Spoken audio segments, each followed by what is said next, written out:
समर्पण से कुछ नहीं होगा, समय भी देना पड़ेगा, समर्पण समय भी 100% देना पड़ेगा। तो समय चाहिए, समर्पण देना पड़ेगा। कोई भी दिक्कत आती है तो अपन दिक्कत दूर करेंगे ना। जो भी अच्छा होता है वो 10 लोगों के सहयोग से होता है, लेकिन जीवन में जो भी गलत होता है वो सिर्फ हमारे निर्णय मैं अपने मतलब जो जो मुझ पे बीती है मैं वही बताने जा रहा हूँ। 2015 में फिर एक कोचिंग खुली, हमें पता चला कि कोचिंग खुली। मैंने कहा चलो यार चलें देखें हैं कैसी कोचिंग है। यहाँ आए, हम 5-6 लोग थे, तो बस वही आदत थी उचकपन की ना। मतलब यहाँ जे भी लगी थी वो क्या बोलते शिकायत पेटी, उसमें शिकायत डाल जाए रोजाना। ऐसे ही करते रहते थे। फिर मतलब सर समझा देते, समझते नहीं थे, बढ़िया पढ़ लेते थे और जाके बस वही घूमना फिरना। फिर जाके बाद फिर मैं शिवपुरी गया। मैंने कहा यहाँ पढ़ाई वढ़ाई यही नहीं है। मैंने कहा 64 पे होगा नहीं, चलो इंदौर चलें, शिवपुरी भी पढ़ाई नहीं है। इंदौर पहुंचे हम 2 लोग। इसके बाद फिर 16 के बाद फिर मैं चला गया ग्वालियर। मतलब सब जगह देख दाख के फिर मैंने एक ही डिसीजन लिया कि करेरा जाओ, करेरा जैसी पढ़ाई कहीं नहीं है, पढ़ना खुद को पड़ेगा।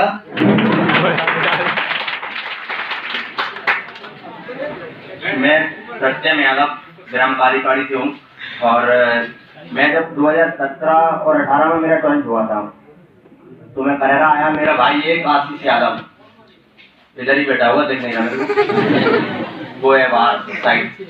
तो वो बोला, मैंने सोचा कोचिंग कौन सी अच्छी है, तो बोला मैं प्रयास में यादव नहीं, चल देखते हैं क्या है। मैं आया, मैं बैठा वहाँ, ये पर्दा लगी है, वहाँ बैठा मैं। सर पढ़ा रहे थे, तो सर पढ़ा रहे थे उस टाइम क्या पढ़ा रहे थे, वही पढ़ा रहे थे, आयु वगैरह पढ़ा रहे थे।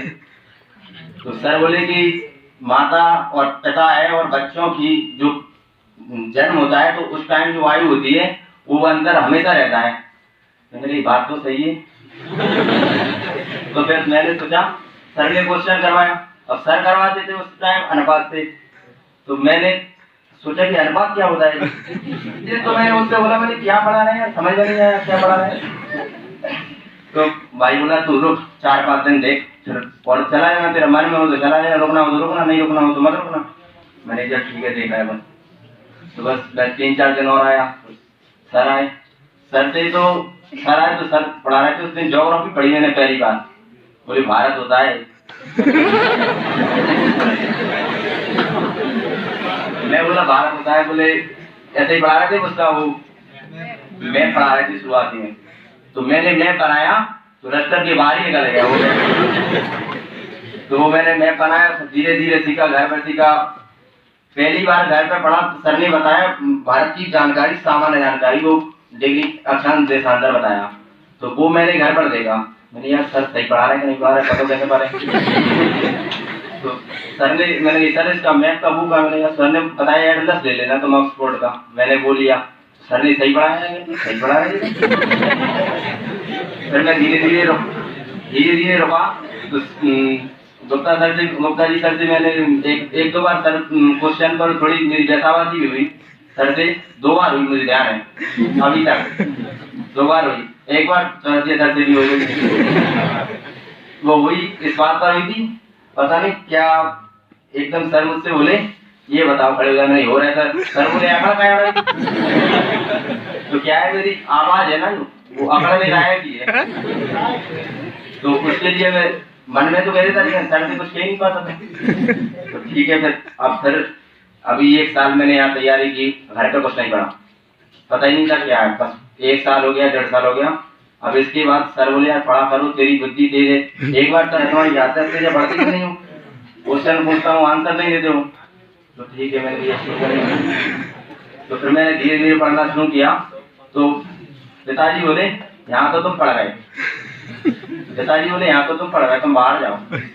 तो पापा ने मेरे को मतलब पिछली साल सितंबर के माह में मैं, बॉबी भाई है और अक्षरम भाई इंदौर भेज दिया। अब इंदौर गए तो वहाँ की लड़की तो बिल्कुल पढ़ते थे बढ़िया आराम से, ऐसे खेलते भी थे, पढ़ते भी थे, लेकिन वहाँ पर एक माहौल सही नहीं मिला मेरे को। माहौल सही नहीं मिला, एक जो समझ रहे होगे तुम सब। मैंने कहा सेवा में यार ऐसा भी होता है, बड़ा भाई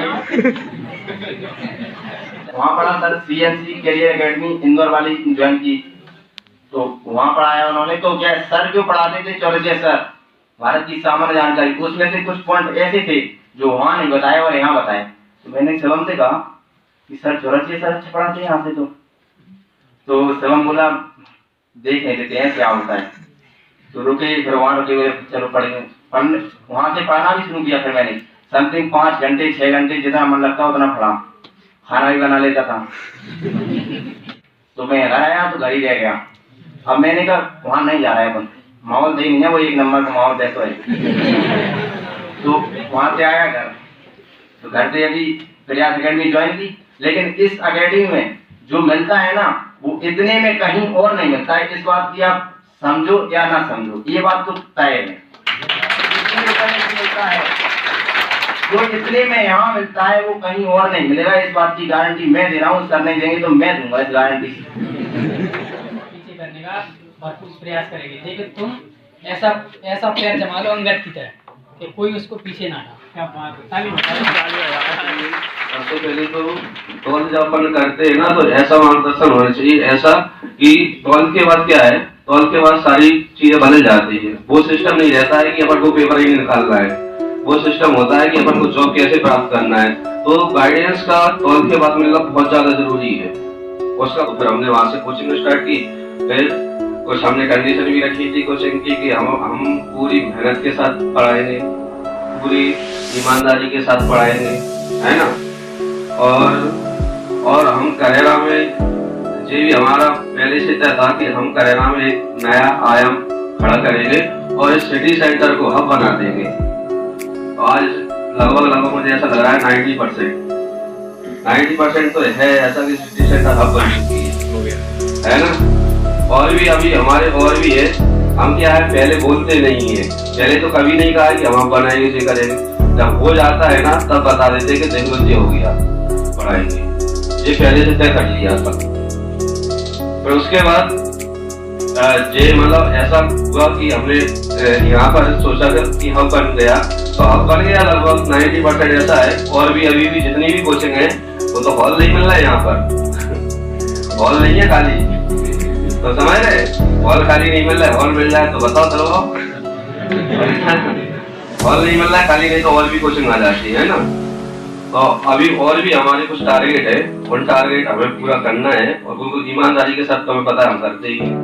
तो अगर जहाँ पर ईमानदारी हो, जैसे तुम्हारे पढ़ने में ईमानदारी होगी, है ना, और पूरी मेहनत होगी, पूरी मेहनत के साथ कुछ भी हो, सुबह बिल्कुल 4 बजे से उठना, शाम को 8 बजे तक पूरी कोचिंग में डूबे रहते हैं, घर वालों को बिल्कुल टाइम नहीं रहते, दिन भर लड़ाई होती रहती है। घर में बिल्कुल टाइम नहीं देते, बिल्कुल लड़ाई होती रहती है ना। तो केवल खाने के चक्कर में तुम्हारे चक्कर, लेकिन तुम्हारे चक्कर समझ ही नहीं रहे, है ना।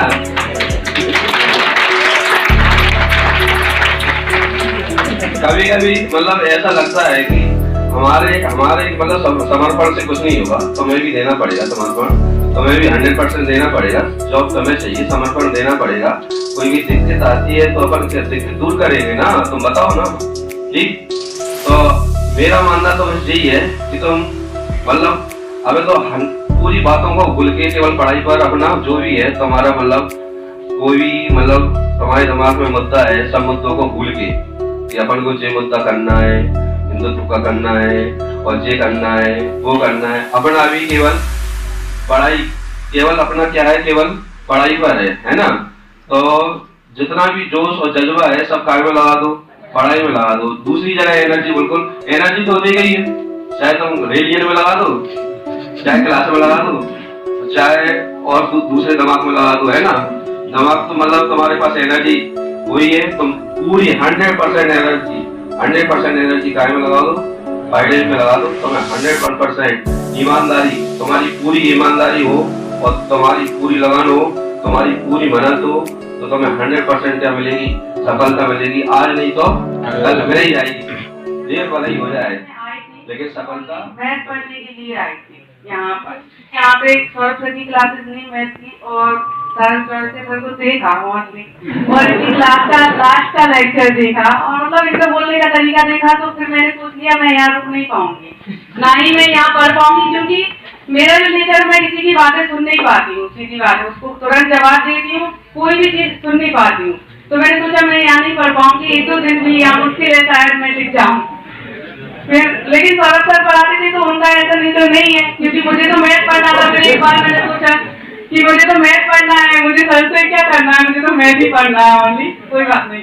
फिर मैं और मेरी फ्रेंड है, वो अब नहीं आती क्लास, हम दोनों आते थे साथ में, तो सर की क्लास लेते थे।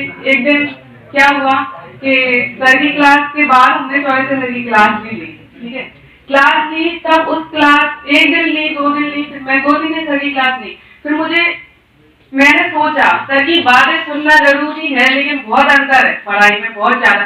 पहले मैं चीजों को पढ़ती थी ओनली, लेकिन जिस दिन से मैंने सर की क्लास ली है, मैं चीजों को समझती भी हूँ, समझने के साथ पढ़ती हूँ, तब मुझे पता चलता है कि चीजों को समझना सबसे ज्यादा जरूरी है। क्योंकि पहले मैंने चीजें सारी पढ़ी हैं, पर मुझे सर कुछ भी पूछते थे तो मुझे कुछ भी जवाब नहीं दे पाती थी मैं, मेरे पास उस चीज का आंसर नहीं होता था, जबकि मैंने 2 साल पहले पढ़ चुकी हूँ, फिर भी मेरे पास किसी चीज का आंसर नहीं है। क्यों नहीं है? क्योंकि मैंने उन चीजों को समझा नहीं है, और सर जो भी चीज करते हैं उस चीज को समझाते हैं, और समझाने के साथ साथ ही एग्जाम्पल देकर पूछते हैं। तो सर की क्लास, और मेन बात, मैं चौबे से सर से इतनी प्रभावित हूँ, मैं अगर एक दिन भी क्लास नहीं आती हूँ ना, अगर किसी फ्रेंड ने कह दिया आज यहाँ चलना है क्लास नहीं, तो मैं उससे एक ही बात कहती हूँ, मुझे चौबे से सर की क्लास लेके आने दो, फिर मैं वहां जाऊंगी। मेरे मन में इतना खौफ है सर, मैं क्लास नहीं छोड़ पाती, मैं क्लास छोड़ नहीं पाती, मैं सोचती भी हूँ कि चलो छोड़ देती हूँ, लेकिन मुझे दूसरे दिन सर टोक देते हैं कि कल क्यों नहीं आई थी। तो मेरे मन में यही डर लगा रहता। और पहली बात, वो जो भी कहते हैं ना, जो भी कहते हैं वो सब सही कहते हैं, भले ही उनके बोलने का तरीका सही नहीं है, ये मैं कहूंगी, बोलने का तरीका उनका बहुत कड़वा है, लेकिन आज आप उनकी कड़वाहट सुन लोगे तो कल आपका फ्यूचर सुधर जाएगा। ये इम्प्रूवमेंट मैंने अपने आप में देखा है 1 साल के अंदर। मैं जीएस की क्लास कभी नहीं छोड़ना चाहती, क्योंकि मुझे जीएस पढ़ने के साथ साथ उनसे बहुत सारी चीजें सीखी। उन्होंने बोला सीएमसी चेक, मैंने कहा कि तो इन्होंने मेरा वहाँ एडमिशन करवा दिया, तो मैं वहाँ भी पढ़ा, लेकिन मुझे जो यहाँ से पढ़ के गया था मैं, तो मुझे जो यहाँ मिला तो वहाँ मिला। मैंने कहा अंतर क्या है, यहाँ ज्यादा पैसे, वहाँ 500 रुपए क्या है, वहाँ रूम का भी किराया, यहाँ जितना मिलता है कोई लोग यहाँ से जो पढ़ के जाए वो देख सकता है, वहाँ यहाँ में कितना अंतर है, कुछ नहीं है भैया। जो यहाँ मिलता तो वहाँ मिलता, बस अपनी सोच पे डिपेंड करता है।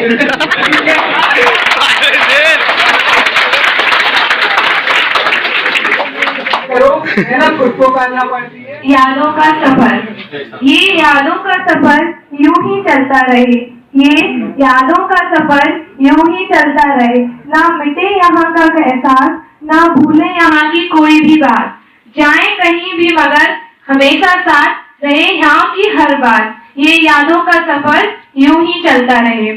यहाँ किस्मत बदलती देखी है हमने, यहाँ किस्मत बदलती देखी है हमने, यहाँ सपना साकार के साथ खुद को निखरता भी देखा है हमने, यहाँ सपना साकार के साथ खुद को निखरा पाया भी है हमने।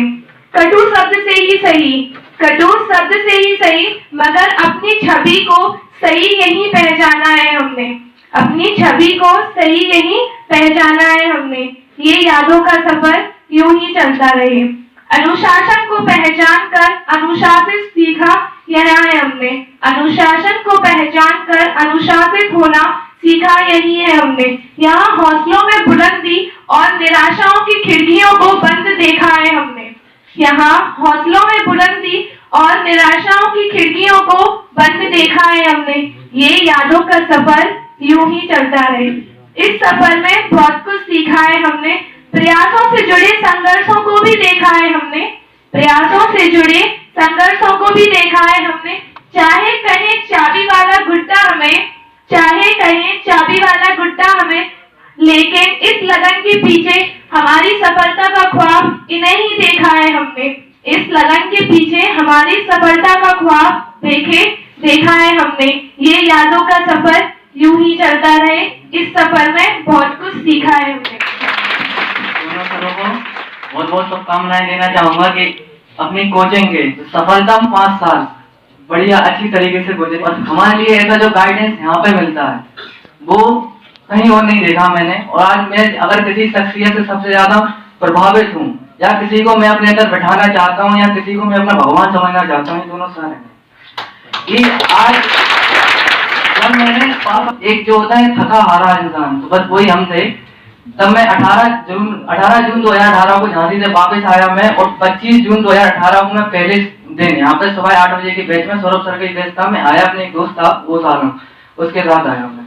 और तब मैंने यहाँ पे आते ही साथ सबसे पहले यहाँ पे 3 लाइन लिखी रहती थी, वो यहाँ से हट गई। मैं सर से बार बार बोलता हूँ वो लाइनें जरूर होना चाहिए यहाँ पे। एक होता है प्रयास हमारा, मेहनत आपकी, परमात्मा की कृपा और सफलता।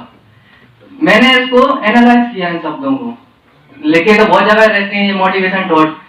प्रयास हमारा का मतलब रहता है कि हमारे जो गुरु हैं वो जी तोड़ मेहनत करते हैं, ईमानदारी से मेहनत करते हैं। पहली बात आती है ईमानदारी से मेहनत करना, वो हमारे सर बहुत ही ज्यादा ईमानदारी से काम करते हैं। उसके बाद मेहनत आपकी, बात हमारे ही ऊपर है सारी। अगर प्रयास दूसरा इंसान कर रहा है हमें सक्सेस बनाने के लिए, तो क्या हमारा फर्ज नहीं है कि हम भी उसकी मेहनत करें?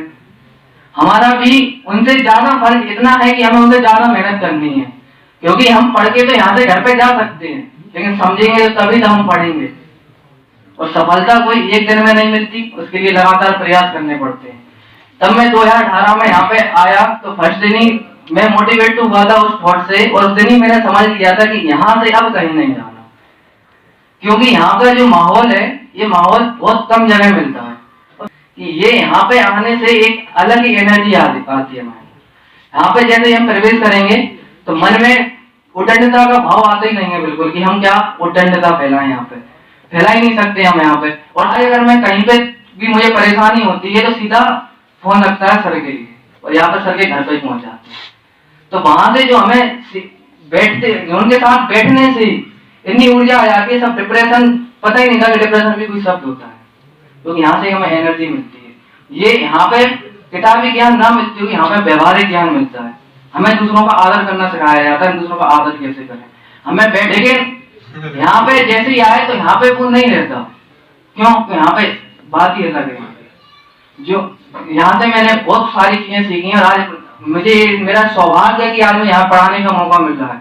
अब क्वेश्चनों का भी जब मेरा पेपर बिगड़ने का मतलब ये कि बिगड़ा नहीं था, लेकिन दूसरों की सिस्टम की प्रॉब्लम की वजह से मेरा बिगड़ गया। सबसे पहला फोन सर को ही था मेरा। सर मेरे साथ ऐसा, मैं रो रहा था उस टाइम पे कि अगर मैंने 19 महीने मेहनत की है, मेरा फेल कैसे हो जाऊंगा। तो सबसे पहला फोन सर को ही था कि मुझे पता था कि यहाँ से कुछ ना कुछ तो मिलेगा। यहाँ बस फोन लगाने से इतना मिल गया था कि परेशान ना हूँ, होगा मेरा बस। और सुबह 9 बजे मेरी शिफ्ट में पेपर था, शाम को 7:30 बजे मेरा दोबारा पेपर हुआ था, तब मेरा पेपर सही हुआ था। तो यहाँ पे जो भी चीजें मिलती हैं, यहाँ पे केवल मोटिवेट होने के लिए हम लोगों के लिए हमें और किसी की भी जरूरत भी नहीं है, देखा जाए तो। और मोटिवेट भैया ने बात बोली थी कि इसमें बोली थी सत्यम ने कि इतने में और कहीं नहीं मिलेगा इतना, बस। क्योंकि हर जगह की चीजें भी पहले तो मैं यही बात कहता हूँ कि संतुलन बहुत ज्यादा जरूरी है। संतुलन का मतलब ये है कि देखो कोचिंग तो आना ही है, ये तो मान ही लो कोचिंग तो आना ही है। दूसरी बात ये भी गांठ लगा लो कि पढ़ना तो है, ये भी गांठ लगा लो। तीसरी बात ये भी समझ लो कि जीना तो है, ये भी आपको तय है कि जीना तो है। अब अगर ये तीनों काम आपको करना है तो क्यों ना तसल्ली से किए जाए। क्यों इतनी भूगोल में कर रहे हो कि जिसमें ना तो आप कोचिंग आओ, किताबें पढ़ोगे ही, लेकिन जो मन में उत्कंठा और व्याकुलता रहेगी ना, ये व्याकुलता आपको इस टाइप से नहीं रहेगी। जैसे पानी रहेगा दिख रहा होगा, जब तक वो स्थिर नहीं हो जाएगा, पानी रुक नहीं जाएगा, संतुलन का नहीं आ जाएगा, तब तक कचरा नीचे बैठने वाला नहीं है। ठीक वैसे ही हमारे मानसिक विचार जब तक संतुलन में नहीं आएंगे तब तक हम ऐसे ही उधर उधेड़ रहेंगे, और ऐसे ही घर भी आ जाएगा, या जो जिसकी भी तैयारी कर रहे हैं उसका पेपर भी आ जाएगा, और लास्ट में वो बोलेंगे कि साहब हम उनके यहाँ जाते थे और हमारा सिलेक्शन नहीं हुआ। कारण ये कि आप संतुलन में नहीं आए। बात आ रही है समझ में? तो सबसे पहले तो आप ये मान के चलें कि आपको कोचिंग जाना है, पढ़ना है, जीना है, तो आपको हर चीज बहुत संतुलन से करना है। किसी भी तरीके की मन में इतनी व्याकुलता नहीं चाहिए कि आप ना तो पढ़ पाए ठीक से, ना कोचिंग आ पाए ठीक से, ना कुछ कर पाए। बात आ रही है समझ में? तो आप ये मान के चलें कि आपको करना है हर स्थिति में, लेकिन संतुलित भाव से। जब भी कोई प्रॉब्लम हो ऐसी कि नहीं बन पा रहा है शेड्यूल, तो मैंने कहा कि मेरी किताब खुली है, मेरे दरवाजे आप लोगों के लिए हमेशा खुले हैं, आप जब चाहें तब पूछ सकते हैं किसी भी बात को, कि मतलब लाइफ में जो परेशानियां आ रही हैं, क्योंकि सभी करो, डूब के करो। अगर आपको लगता है कि हमें पढ़ना है तो डूब के पढ़ो, अगर आपको लगता है कि हमें मक्कारियां देना है तो डूब के मक्कारियां दो, अगर लगता है कि जूते जलें तो एक नहीं तेल के जूते खाओ। सबको आनंद है लाइफ का, क्योंकि कीमत हमेशा नंबर एक की होती है। एक नंबर का ठलुआ, एक नंबर का अय्यास, एक नंबर का दरुआ, एक नंबर का मक्कार किस्म का आदमी होगा तो उसकी पहचान होगी। और अगर आप बीच के हैं, ना तो आप मक्कार हैं ना आप ईमानदार हैं, तो आप बेई हैं कटभसस। आपका जीवन आपके लिए है, ये बहुत अच्छे से जीना है, इसके लिए जरूरी है संतुलित अपने जीवन को संतुलन में लाएं, और जितना हो सके प्रसन्न चित्त होकर जिए। एक गाड़ी में अगर लगेज भरा है तो कितना भी लगेज भर दो, आवाज ज्यादा करेगी और भगेगी कम, सारी बात समझ में। और अगर खाली है तो भगेगी छूट के, आवाज करेगी कम। ठीक वैसे अगर हम भार लेके सफलता की तैयारी करेंगे तो बड़बड़ाएंगे ज्यादा और भगेंगे कम, रफ्तार होगी कम। आपके दिमाग में जितने कम भार होंगे और फिर आप पढ़ोगे तो आपकी रफ्तार होगी ज्यादा और आवाज होगी कम। शायद इसीलिए कहा है कि अपनी सफलता की तैयारी इतनी खामोशी से करो कि सफलता शुरू हो जाए। जैसे अभी जंग का ही माहौल है, जैसे 4000 वैकेंसी आई है, वो कम से कम 14 लाख फॉर्म डलेंगे, तो एक हमारे लिए वो जंग की बात है कि जंग लड़ना है, तो वो है ना, फैसला जो भी हो मंजूर होना चाहिए, और इश्क हो या जंग भरपूर होना चाहिए। पढ़ाई कर रहे हो भरपूर करो। और एक और सुना देता हूँ, मैंने ही लिखा है, मतलब कभी कभी लिख लेते। थामा है दामन तो साथ कैसे छोड़ देगी, मंजिल महबूबा थोड़ी है जो दिल तोड़ देगी। मैं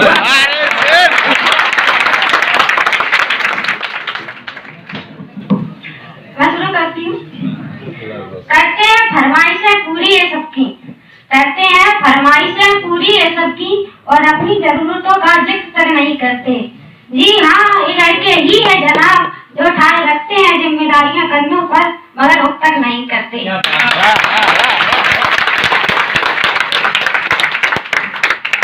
यूं तो दिल में समुंदर भरा है इनके, यूं तो दिल में समुंदर भरा है इनके, पर आंखों में कभी नमी नहीं होती। और जितना सोचते हैं हम लड़कों की जिंदगी उतनी आसान नहीं है। माँ के लाडले बेटे हैं बेशक, माँ के लाडले बेटे हैं बेशक, मगर अपनी अलग पहचान बनानी पड़ती है। एक नौकरी के खातिर सैकड़ों ठोकरें खानी पड़ती हैं। फिर एक वक्त वो भी आता है जब इन्हें प्यार होता है। एक तरफ इनकी गर्लफ्रेंड तो दूसरी तरफ परिवार होता है। जिंदगी को जने तो घर वाले नाराज, और घर वालों की सुने तो सर पर देव भाई का ताज होता है। भाई की लाडली है और है हर फिक्र से अनजान, माँ का सपना और है पिता का आसमान।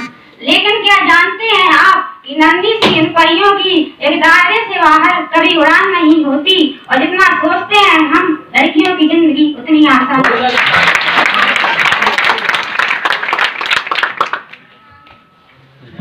अब इतनी ज्ञान की बात है तो मैं थोड़ी कर लेंगे। बचपन से ही कभी रूप कभी रंग तो कभी व्यवहार को लेकर टोकी जाती है। तुम अकेले कैसे करोगी, कहाँ रहोगी, कह ना जाने कितने अवसरों से रोकी जाती है। कहने को तो लड़कों के बराबर है आज, कहने को तो लड़कों के बराबर है आज, पर मौका मिलते ही आंखें इन पर सेकी जाती हैं। कभी जन्म से पहले तो कभी हवस का शिकार बन फिर कूड़े में फेंकी जाती हैं। गलतियां कई नजरअंदाज करती हैं बेशक, पर नजरिए से एक कभी किसी के अनजान नहीं होती, और जितना सोचते हैं हम लड़कियों की जिंदगी उतनी आसान नहीं। हवा ऐसी चला दो कि पहाड़ों को होश आ जाए, हवा ऐसी चला दो कि पहाड़ों को होश आ जाए, ताली ऐसी बजा दो कि गुरुजियों को जोश आ जाए।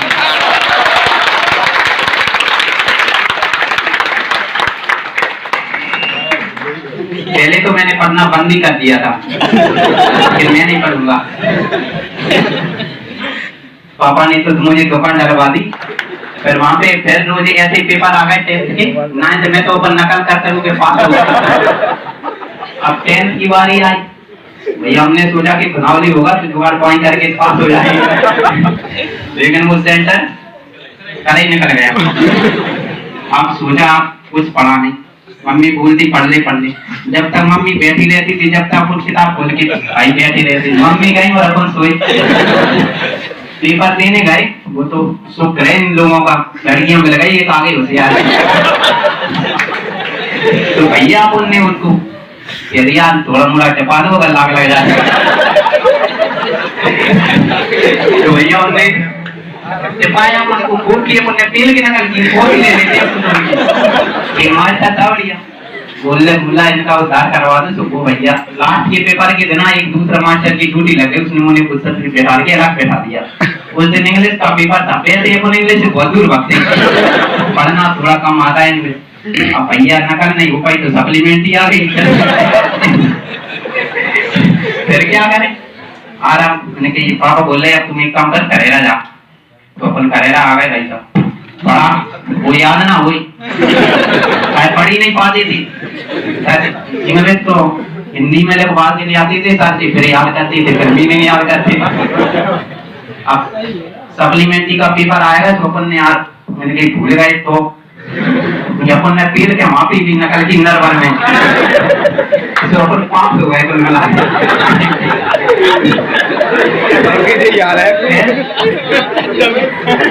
अब पापा कह रहे हैं, मैंने कहा अब मैं पढ़ूंगा, मैंने कहा मुझे करेरा भेजो। अपन भाई करेरा आ गए, फिर 11 में गायत्री स्कूल में नाम लिखाया, तो 11 में भी में नकल चली पे लगे, तो वहाँ में तो चलने करवाया। 12 में फिर भैया सप्लीमेंट्री इंग्लिश में फिर आ गई। अब गड़बड़ में लगी, दूसरी बार आ गई, पापा कह रहे नहीं पढ़ पा रहे हैं तो घर में गया हो। मैंने कहा ये भी रोती फिर भैया 12 में अब यही गर्ल्स स्कूल में लगा पेपर सप्लीमेंट्री का, तो अपन उधर गए। भैया गेट पे चपरासी खड़ा हुआ, अंदर नहीं जाने दे, सीधे अपन कह रहे से इंग्लिश। बोले क्यों, मैंने कि थोड़ा अंदर जाना है। बोले इधर नहीं, मैंने कि जाना मेरी टॉयलेट जाना है मुझे। मैंने पूछा, बोले बाहर ही, मैंने कि इधर सब लोग नहीं अंदर जाओ। अपन ने टॉयलेट खोलने करी, अपन ने तो फिर सीधे दुकान गए, अपन निकले बाहर। जब तक याद आता, जब तक कॉपी में लिखो, और नहीं आता तो कड़ बाहर है, और फार फूल जब चढ़ गए तो फिर लिखो। तो भैया भाई 42 नंबर आए, 5 हो गए, मिठाई बैठवा दे पी रहे। सप्लीमेंट्री को पेपर देंगे अपन डायरेक्ट जय कोचिंग में आए शाम के, सुबह पेपर और शाम को यहाँ पे आ गए कॉम्पिटिशन पढ़ने। भाई अपन ने पढ़ा, सर आए चौरसिया सर उधर बैग टांग के, कहीं सर कोई लड़का होगा बैठेगा इधर, यहीं पे खड़े हो गए आने के, यार जी सर रहते। फिर अपन ने पढ़ा, 3-4 दिन हमारे मीनू मनमोहन ब्रिजेश भैया इधर सब लोग बैठते थे, तो मैं भी आने लगा उनके साथ में। फिर पढ़ते पढ़ते बहुत टाइम पे सर ने मुझे डांट दिया इधर, तो मैं फिर पढ़ने लगा। फिर बीच में फिर रुक गया, पर 2-4 दिन ऐसे जुनून रहा तो फिर पढ़ा। फिर मुझे फिर डांटा सर ने, फिर एक बार फिर देवेंद्र मिला मुझे, वो क्लास पढ़ ले वो देवेंद्र कुमार है, वो 4थे स्थान पर आया था पूरे मध्य प्रदेश में। तो मुझे उसने फिर मैं पढ़ने लगा। फिर ऐसे सौरभ साहब, मुझे मैथ बिल्कुल भी नहीं आता था, कुल मिला के बहुत ज्यादा था मैं। फिर नाना सर के मतलब आशीर्वाद। फिर मैंने सोचा सब लोग इंदौर बोल रहे, तो अपन भी इंदौर चले गए। भैया अपन वहाँ पे पहुंचे तो इधर दोस्त तो यार बहुत हो गई थी अपन, तो हमने कि यार काऊ तो बलाल वार करेगा से मजा नहीं आ रहा। तो भैया अपन ने अमत रहा को फोन लगाओ, भैया 3000 अच्छी पढ़ाई हो रही है। तो अमित को बुला रहा हूँ, अब अमित कह रहा हूँ तेने मुँह तो बुला रहा, वो वरुण को बुलाएं। तो भैया हमने वरुण को और बुलाओ, तो वरुण ने पैसा वैसा नाते तो वहाँ ने बोकरा भेजता हो।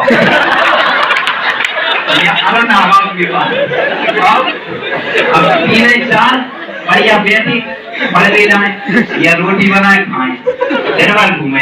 अपन गए CMC में पढ़ गए, तो सर के ना पढ़ते गए थे। फिर 1 साल टेस्ट हुआ, वो बोला कि थोड़ा पढ़ो, फिर नंबर तो आते ही रहेंगे। भैया टेस्ट रखा, उन्होंने लूसेंट की पहली पेज की फोटो कॉपी करवा दी, सर ने अपन ने पेड़ के लगा दिया पूरे पे चक्कर है सुंदर भाई पेड़ नहीं पड़ने गए थी जो 5 नंबर कट गए सर ने अपने मंच पे बुलाया एक पेन से आशीर्वाद कर फिर अपन जब में तो मना नहीं आ रहा अपन एवं में गए एवं में पढ़ा फिर मैंने कही मैंने से बोले यार चल करेगा चले मैंने सर को फोन लगा ली सर यहाँ पे तो सब ऐसा ही है मैंने जो हमें तो अरुण को और बुला लिए यहाँ पे तो फिर हमें तो मुझे वापस लगा के यहीं पे आ गया फिर मैं यहीं पे पढ़ा फिर मुझे सरकारी स्कूल मिला फिर मुझे कहीं जाने का मन नहीं करता और यहाँ से इतना अच्छा कहीं नहीं मिलेगा जितना मैं यहाँ पे पढ़ने गया था वही मिला बिल्कुल मतलब उससे कम ही मिला उधर तो फिर मैंने सोचा कि इतना ही खर्चा वहाँ पे ज्यादा हो रहा है वहीं पे करेंगे फिर पहले आज युवा दिवस है तो आज युवा दिवस के सम्मान में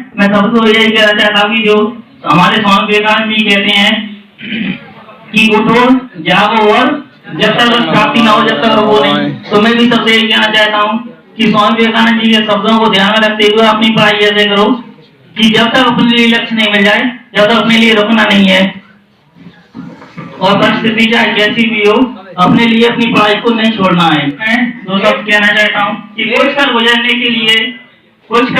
के लिए मौसम नहीं मन चाहिए साधन तो सब जुट जाएंगे पर एक दृढ़ संकल्प का धन चाहिए सफलता उन्हीं को मिलती है जिनके सपनों में जान होती है पंखों से कुछ नहीं होता हौसलों में उड़ान होती है।